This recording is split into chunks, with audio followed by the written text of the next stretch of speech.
berapa sih, karena kan waktu itu dia ada banyak sih, ada beberapa lagi.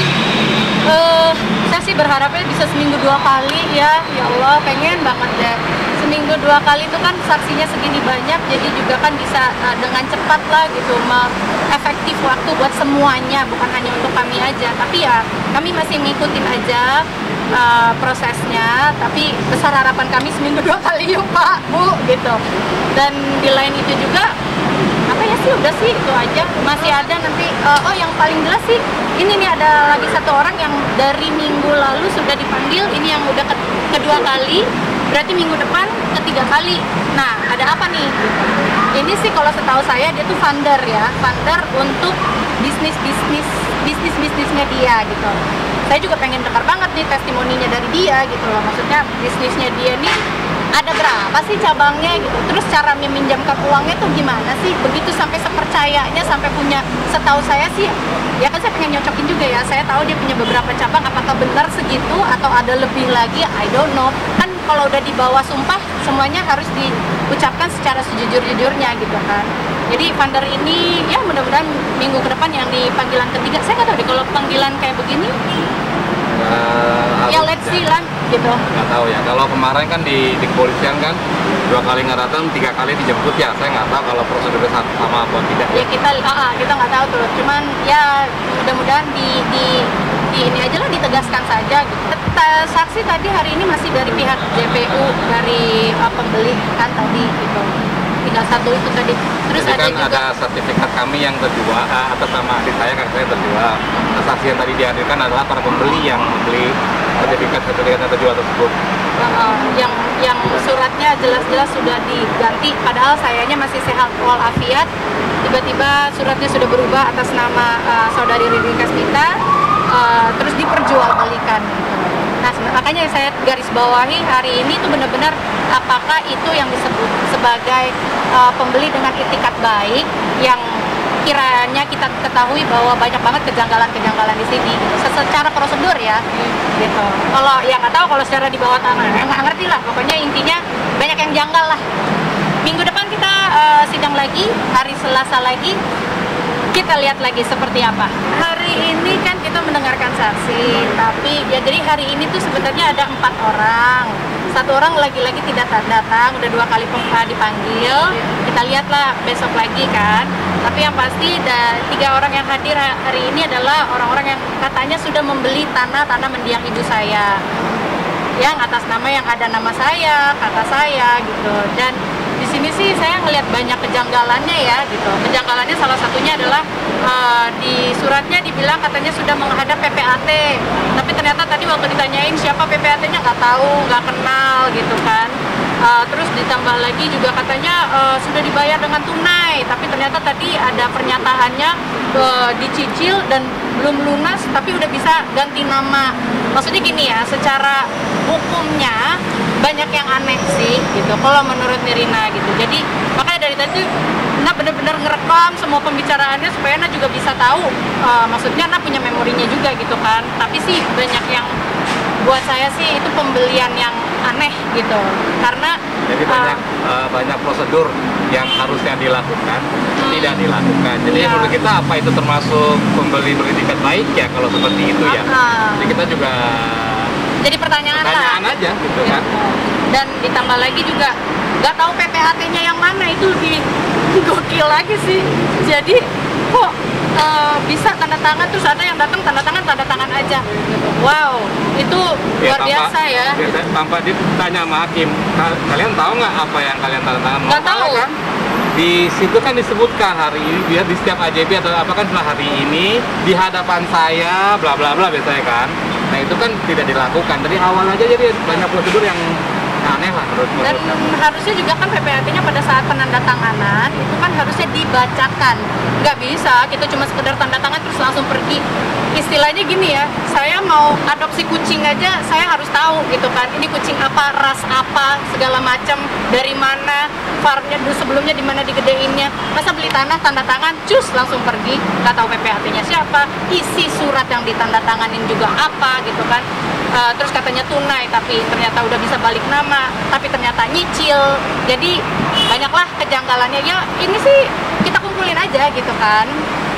Jadi udah kita sih bener-bener kayak kita kumpulin, kita informasinya kita jadiin satu. Sementara sih pokoknya intinya tidak ada dari mereka yang tahu ibu saya juga siapa. Terus udah gitu tadi juga ngapain lagi pakai nanya-nanya saya. Dapat transferan enggak? Dapat transferan apa enggak? Hai. Tapi pokoknya intinya itu aja sih. Yang terpenting adalah apakah itu merupakan pembeli dengan beritikat baik yang sudah menandatangani tapi tidak tahu isi suratnya apa, bilangnya udah ketemu PPAT tapi tidak tahu PPAT-nya siapa itu. Buat saya sih mungkin lebih banyak kejanggalannya gitu, banyak kejanggalannya. Ya itu tadi yang seperti saya bilang, belum lunas kok udah bisa balik nama. Sebenarnya kan kalau secara hukumnya adalah lunas dulu baru kamu bisa balik nama. Ini kan enggak gitu loh. Tapi terus ya itu tadi banyak kesalahan prosedur lah yang sudah dilakukan sama mereka hari ini. Dan buat saya itu aja, saya jadi benar-benar ingin menggarisbawahi apakah itu yang disebutnya pembeli dengan itikat baik. Tanda tangannya di dalam rumah, didatengkan katanya notaris tapi nggak tahu siapa orangnya, tidak memperkenalkan diri gitu. Jadi ya buat saya banyak kejanggalan aja sih. Intinya adalah hukumannya itu diseriusin untuk yang para oknum-oknum itu, dicabutlah izin notariatnya. Terus kemudian juga yang satu lagi adalah yang saya benar-benar dan saya dan keluarga perjuangkan adalah hak kami memiliki surat-surat itu kembali kepada kami, karena di sini sudah banyak sekali sebenarnya yang membuktikan bahwa banyak yang janggal, banyak yang salah. Ya, yang jelas sih maksudnya ini Pak Mahfud juga sudah menitipkan untuk para aparat di sini atau para hakim atau para jaksa di sini juga kita semuanya lebih atensi lagi.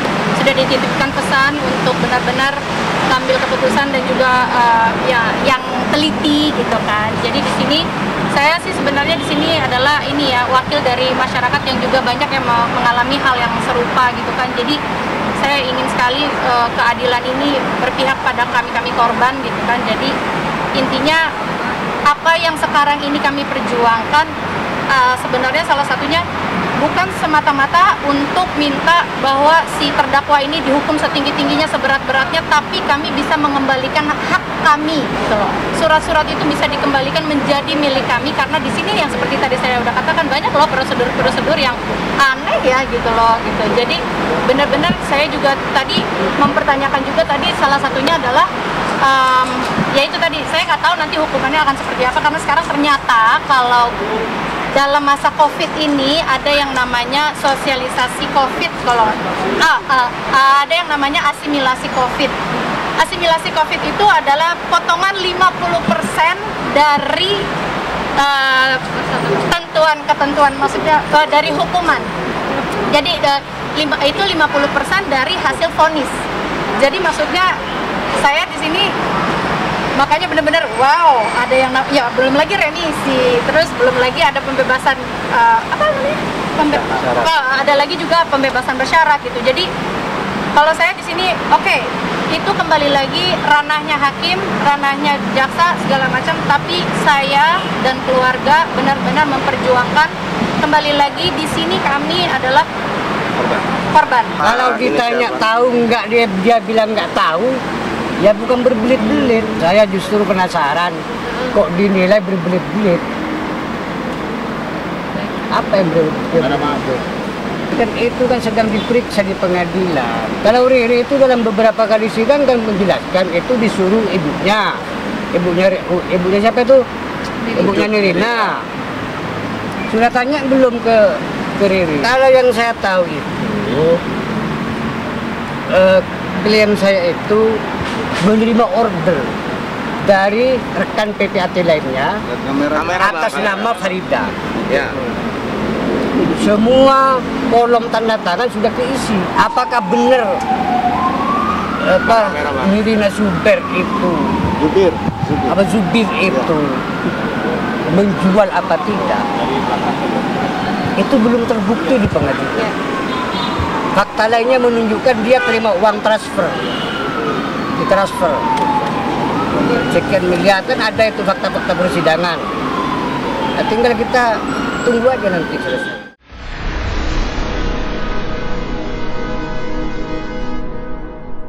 Jadi jangan lupa untuk subscribe Cumi Cumi. Ditekan ya tombol lonceng merahnya.